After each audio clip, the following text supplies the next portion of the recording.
A captura não aconteceu em um momento único, claro, com fronteiras definidas entre antes e depois. O que houve foi um deslocamento progressivo de forças, um avanço que empurrou grupos dispersos para áreas cada vez menores. As mulheres alemãs estavam reunidas em um antigo casarão rural, usado antes como depósito e, nos meses finais da guerra, como abrigo improvisado. Não eram combatentes. Algumas haviam sido deslocadas para funções de apoio. Outras tinham se separado de unidades maiores durante retiradas apressadas. O que as mantinha ali não era uma estratégia organizada, mas a exaustão de quem já não tinha para onde recuar. Elas tinham ouvido relatos suficientes para não nutrir ilusões sobre o momento da captura. As histórias que circulavam entre civis e militares misturavam experiências reais, exageros e medos projetados. O que se consolidara era a expectativa de humilhação. O medo não se limitava à detenção em si, mas ao modo como seriam olhadas, faladas, tratadas como símbolos de um inimigo derrotado. Algumas haviam escondido pequenos objetos pessoais sob a roupa, não por valor material, mas por vergonha antecipada de vê-los tomados à força. O corpo se preparava para suportar algo que considerava inevitável. Quando os soldados brasileiros se aproximaram, não houve a explosão de gritos que elas esperavam. O primeiro contato se deu à distância, com gestos de orientação que indicavam que permanecessem onde estavam. As vozes que se ouviam vinham em um idioma que elas não compreendiam, mas o tom era contido, funcional. Não havia pressa teatral. O grupo de soldados mantinha os fuzis baixos, postura firme, atentos ao entorno.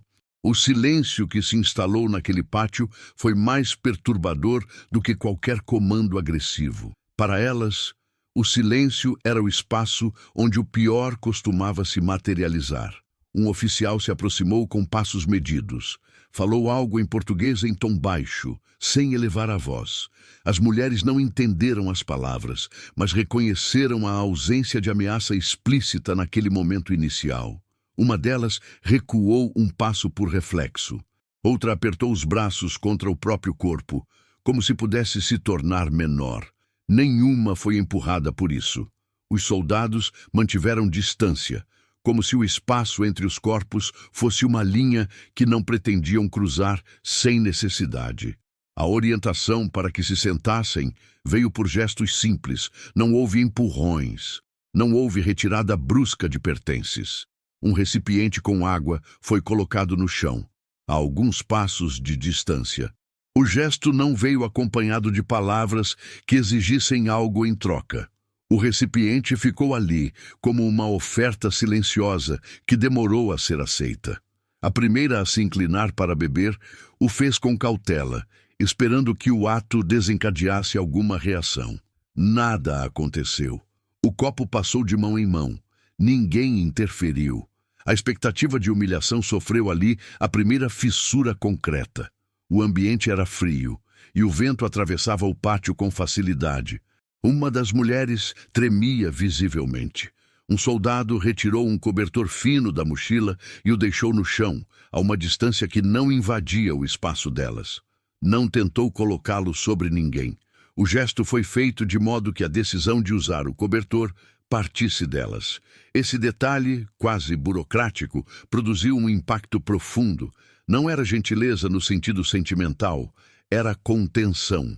A forma como o gesto foi realizado indicava respeito por um limite físico que elas esperavam ver violado. A condução até o ponto de reunião não foi imediata. Houve tempo para que se organizassem, recolhessem o pouco que tinham, ajustassem as próprias roupas. O grupo de soldados manteve a vigilância sem pressão excessiva. Caminharam por um caminho de terra marcado por veículos que haviam passado pouco antes. Uma das mulheres mancava, o passo irregular evidente. Ao perceber o ritmo mais lento, um soldado diminuiu o passo do grupo. O ajuste foi comunicado aos outros por um gesto breve. Não houve comentários. A coluna se adaptou ao ritmo da mais lenta. Para elas, acostumadas a relatos de marchas forçadas, aquele ajuste simples não se encaixava na imagem que traziam do que viria. Durante a caminhada, os sons eram os de sempre: botas afundando na lama, metal dos equipamentos batendo uns nos outros, o vento atravessando árvores quase nuas. Não havia comentários que as reduzissem a algo menor. Os soldados falavam entre si sobre o terreno, sobre horários, sobre o próximo ponto de parada. O tom era funcional, não performático. Uma das mulheres tentou memorizar o rosto do soldado que caminhava ao lado. Não por interesse pessoal, mas para fixar uma imagem que contradizia as histórias que ouvira. Não era um rosto hostil, era o rosto de alguém cansado, atento ao caminho, sem curiosidade invasiva. Ao chegarem ao local de parada, um galpão improvisado, não foram empurradas para dentro. Um gesto indicou onde poderiam se sentar. A comida distribuída era a mesma dos soldados, sem diferenciação humilhante. Algumas recusaram no primeiro momento, ainda presas à ideia de que qualquer aceitação poderia ser usada contra elas. O tempo passou. A fome falou mais alto. Quando aceitaram, ninguém comentou. O ato de comer sob custódia, sem que isso fosse transformado em instrumento de humilhação, produziu um choque silencioso. O corpo, preparado para o pior, começava a recalibrar expectativas. Naquela primeira noite, o sono veio em fragmentos. Dormiram em alerta, mas não em pânico. O medo não desaparecera. A incerteza sobre o que viria depois permanecia. Ainda assim, algo já tinha se deslocado internamente. O tratamento recebido não correspondia à imagem que carregavam do que significava ser capturada. Sem palavras para isso naquele momento, a frase que um dia seria repetida em memórias começava a se formar, ainda sem voz. Achávamos que seríamos humilhadas. A manhã seguinte começou sem sobressaltos. O dia avançava com a mesma rotina contida do dia anterior, marcada por trocas de turno e por movimentos práticos de organização. As mulheres despertaram com o som de passos do lado de fora do galpão improvisado. Não houve gritos para acordá-las. A porta foi aberta para a entrada de luz e o ar frio entrou com ela. O gesto simples de abrir o espaço não veio acompanhado de ordens bruscas. O início do dia parecia seguir um ritmo funcional, não punitivo. Essa normalidade operacional era estranha para quem esperava ser tratada como objeto de controle absoluto. Elas começaram a se mover lentamente, ajustando roupas, recolhendo o pouco que tinham mantido por perto. O olhar que lançavam aos soldados era ainda cauteloso, mas já não carregava o mesmo pânico do primeiro dia. A expectativa de humilhação não tinha se concretizado. Em seu lugar, havia uma atenção tensa, como se estivessem prontas para que o tratamento mudasse a qualquer momento. A guerra ensinara que a mudança de postura podia ser repentina. Ainda assim, o corpo respondia à ausência de agressão com um alívio contido, quase envergonhado por existir. Durante a reorganização, um dos soldados se aproximou para registrar nomes e idades. A abordagem foi direta, sem tom acusatório. Quando uma delas demorou a responder, procurando palavras em meio ao cansaço, não houve interrupção impaciente. O tempo foi concedido como parte do processo. Esse detalhe, pequeno na superfície, tinha um peso humano grande. Em contextos de violência, o tempo costuma ser retirado das pessoas. Ali, o tempo era concedido, ainda que de forma limitada e sob custódia. A caminhada até um ponto de transferência ocorreu quando o sol já tinha subido um pouco no céu. O frio permanecia, mas o corpo reagia melhor ao movimento. O ritmo da marcha foi mantido em um compasso que não exauria deliberadamente. Uma das mulheres mais velhas precisou parar para recuperar o fôlego. O grupo parou com ela. Não houve comentários, nem gestos de impaciência. O ajuste do ritmo pareceu natural para os soldados, como se a condução considerasse a condição física do grupo sem transformar isso em instrumento de controle. Para elas, Acostumadas a relatos de marchas punitivas, aquele cuidado mínimo era difícil de encaixar em qualquer narrativa prévia. Ao longo do caminho, a proximidade forçada trouxe observações mútuas mais nítidas. As mulheres passaram a notar pequenos hábitos dos soldados, a maneira como alguns evitavam contato visual prolongado, como se quisessem preservar uma distância que não fosse hostil. O cuidado em manter o fuzil em posição baixa quando passavam por elas. O tom baixo das conversas internas. Esses gestos não eram acompanhados de explicações. Eram escolhas práticas que, somadas, criavam um ambiente menos opressivo. Do lado dos soldados, havia uma contenção visível, como se a presença feminina exigisse um cuidado adicional na forma de ocupar o espaço.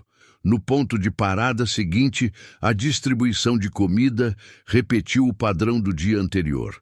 A ração era a mesma dos soldados.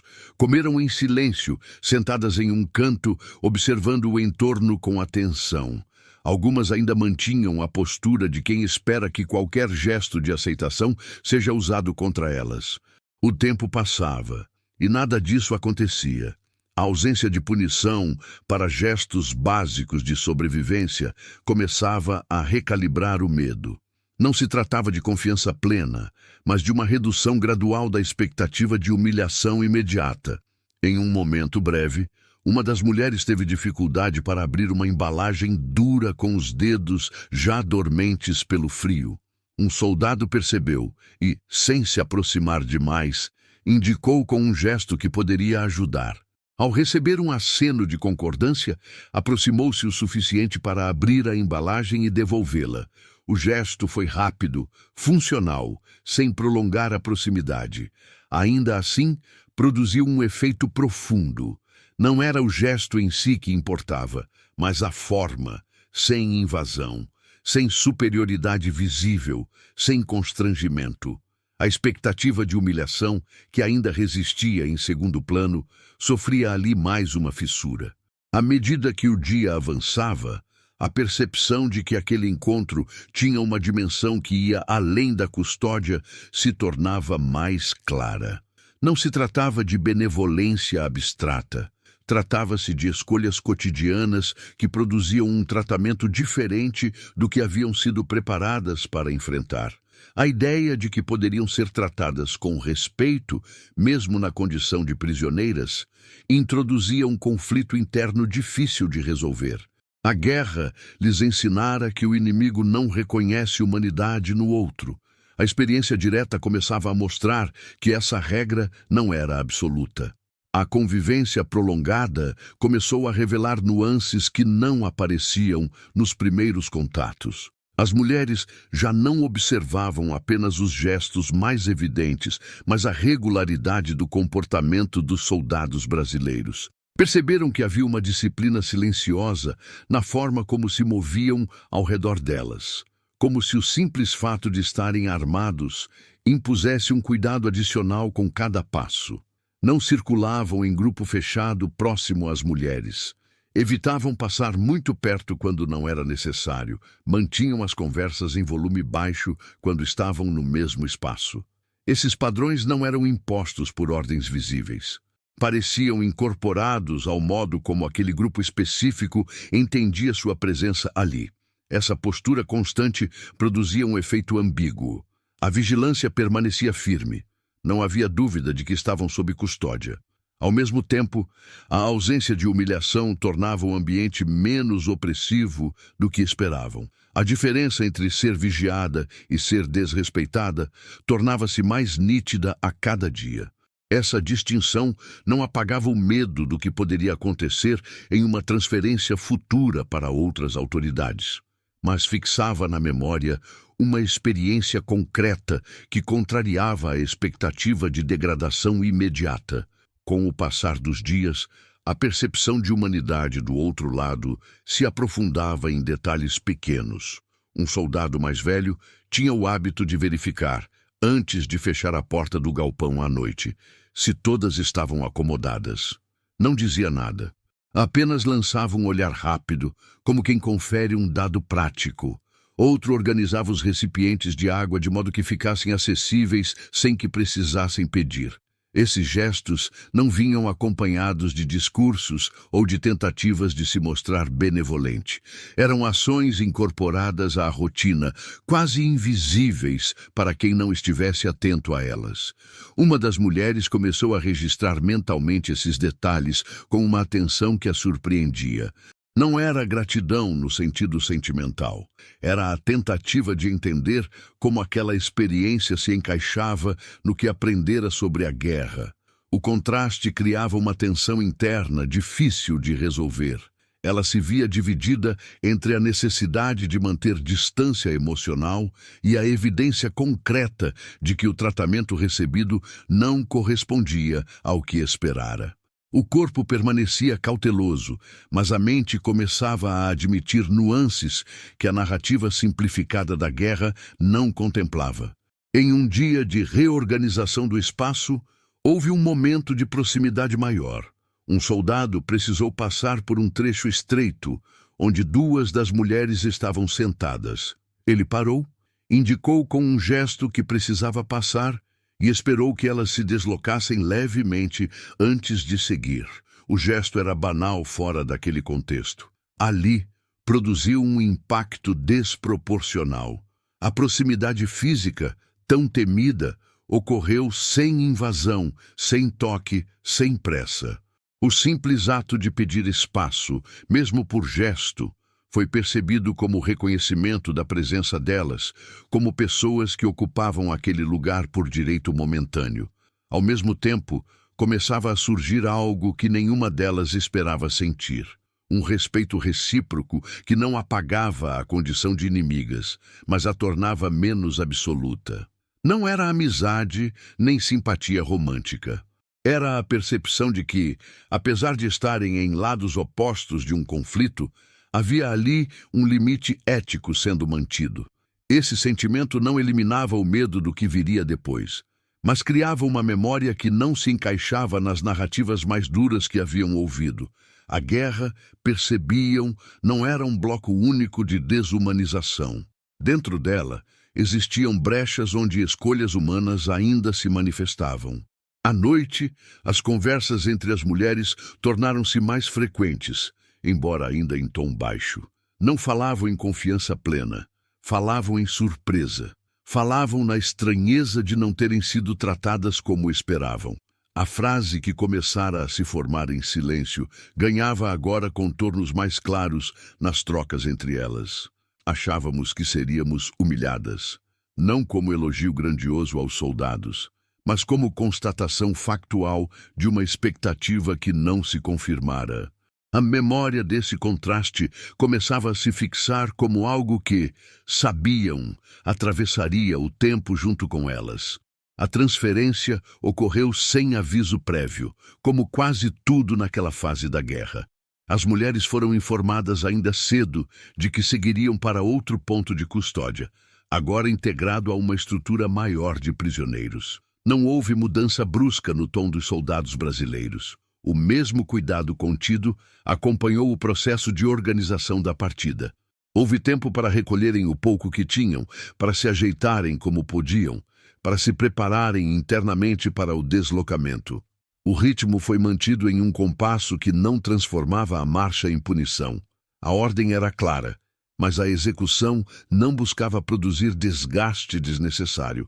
No momento da partida, não houve despedidas formais. Não havia vínculo pessoal que justificasse gestos de despedida.